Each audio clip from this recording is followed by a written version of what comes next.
নমস্কার বন্ধুরা।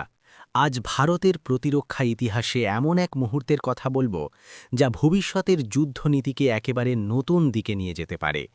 ৭৭তম প্রজাতন্ত্র দিবসের প্যারেডে নয়াদিল্লির ঐতিহাসিক কর্তারব্য পথে প্রথমবারের মতো প্রকাশ্যে প্রদর্শিত হল ডিআরডিওর তৈরি long range antiship hypersonic missile, যার নাম LRASHM। এই মিসাইলটি শুধুমাত্র একটি অস্ত্র নয়, এটি ভারতের আগামী কয়েক দশকের যুদ্ধ ক্ষমতার প্রতীক। এই অত্যাধুনিক হাইপারসনিক গ্লাইড মিসাইল বিশেষভাবে তৈরি করা হয়েছে ভারতীয় নৌবাহিনীর জন্য। এই মিসাইলের স্ট্রাইক রেঞ্জ ১৫০০ কিলোমিটারেরও বেশি এবং সর্বোচ্চ গতি পৌঁছতে পারে ম্যাক 10-এর ওপরে। এর মানে কি? এর মানে শব্দের গতির প্রায় ১০ গুণ বেশি গতিতে এই মিসাইল শত্রুর ওপর আঘাত হানতে সক্ষম। প্রতিরক্ষা বিশেষজ্ঞদের মতে এই গতিতে কোনো শত্রু দেশ প্রায় প্রতিক্রিয়া জানানোর সুযোগই পায় না। এখন সহজ ভাষায় বুঝে নেওয়া যাক এই মিসাইলটি এত ভয়ঙ্কর কেন। LRASHM একটি 2 স্টেজ সলিড রকেট মোটর ব্যবহার করে। প্রথম ধাপে মিসাইলটি কয়েক সেকেন্ডের মধ্যেই হাইপারসনিক গতিতে পৌঁছে যায়। দ্বিতীয় ধাপে এটি বায়ুমণ্ডলের ভেতর খুব নিচু উচ্চতায় গ্লাইড করতে করতে টার্গেটের দিকে এগিয়ে যায়। এই বিশেষ ফ্লাইট পদ্ধতিকে বলা হয় কোয়াসি ব্যালিস্টিক ট্র্যাজেক্টরি। এর ফলে মিসাইলটি বারবার দিক পরিবর্তন করতে পারে, রাডারের নিচু দিয়ে উড়ে যায় এবং শত্রুর এয়ার ডিফেন্স সিস্টেমকে পুরোপুরি ফাঁকি দিতে সক্ষম হয়। এই কারণেই এই মিসাইলকে প্রায় আটকানো অসম্ভব বলে মনে করা হচ্ছে।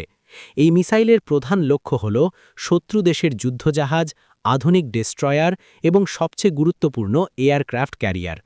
ইন্ডিয়ান ওশান অঞ্চলে এই ধরনের শক্তিশালী অস্ত্র থাকায় ভারতের সি ডিনায়াল ক্যাপাবিলিটি, অর্থাৎ সমুদ্রে শত্রুর প্রবেশ রোধ করার ক্ষমতা এখন বহু গুণে বেড়েছে। বিশেষজ্ঞদের মতে এই অস্ত্র ভারতকে নৌযুদ্ধে একটি কৌশলগত ও মনস্তাত্ত্বিক বড় সুবিধা এনে দিয়েছে।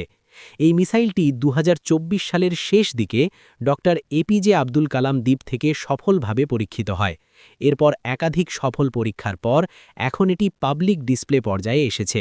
প্রতিরক্ষা বিশেষজ্ঞদের ধারণা, আগামী ২ থেকে ৩ বছরের মধ্যেই এই মিসাইল ভারতীয় সশস্ত্র বাহিনীতে পুরোপুরি অন্তর্ভুক্ত হতে পারে। ডিআরডিও এখানেই থেমে নেই। ভবিষ্যতে এই মিসাইলের আরও উন্নত সংস্করণ তৈরি হচ্ছে, যার রেঞ্জ হতে পারে ৩৫০০ কিলোমিটার পর্যন্ত। পাশাপাশি চলছে হাইপারসনিক স্ক্র্যামজেট ইঞ্জিনের গবেষণা এবং ব্রাহ্মস 2 হাইপারসনিক মিসাইল প্রকল্প। এই সব মিলিয়ে ভারত খুব দ্রুত প্রবেশ করছে হাইপারসনিক অস্ত্রের যুগে। এই সাফল্যের মাধ্যমে ভারত এখন সেই সীমিত দেশগুলোর তালিকায় যাদের হাতে রয়েছে নিজস্ব দীর্ঘ পাল্লার হাইপারসনিক অস্ত্র প্রযুক্তি। এটি শুধুমাত্র প্রতিরক্ষা শক্তির প্রমাণ নয়, বরং এটি ভারতের আত্মনির্ভর ভারত অভিযানের একটি বড় সাফল্য। জয় হিন্দ। এই ভিডিওটি যদি আপনাদের ভালো লাগে তাহলে অবশ্যই একটি লাইক দিন। এরকম প্রতিদিনের ডিফেন্স ও জাতীয় নিরাপত্তা সংক্রান্ত খবর পেতে চ্যানেলটি সাবস্ক্রাইব করুন এবং ভিডিওটি আপনার বন্ধুদের সঙ্গে শেয়ার করতে ভুলবেন না। ধন্যবাদ।